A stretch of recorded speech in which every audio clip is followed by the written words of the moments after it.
and what has worked, and there was a lot of information that's very difficult to work with the government. But I'm interested to know, since I work for the United Nations, I'm interested to know how the UN organizations in the country can perhaps help to provide a platform, and what has worked with the government, what are the difficulties, and where can we work to make some advancement. It's a large question maybe, and if it can't be answered now, we can talk in the break, but this is something that struck me. Yeah, okay, I can, if there's time, I can also try to, of course, Anna maybe would answer better because she knows better at the issues, but I will also try to answer to your question. As an initiative of having UN monitoring group came from this civil society part, like we initiated, we did the research, and whenever we're conducting, we needed the quantitative data from the government, so we had the procedure of getting the information from the state, and it was really hard sometimes because some issues were they were not willing to give the information, even if it was open according to the law. That was not very secret information, which we know we have all secret information that can't be distributed, but they were not willing to give. And in some cases, if you look to the hard copies, which is, I can give you one example, it's on the table behind.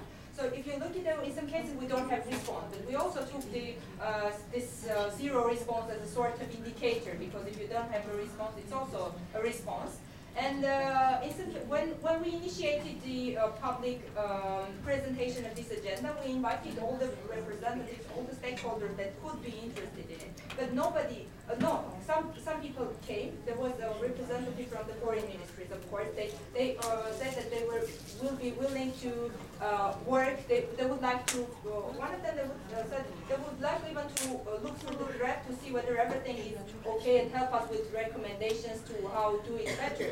But they say it already when we had the printed version. Of course, we sent them, but before that, we have turned them so many times with information.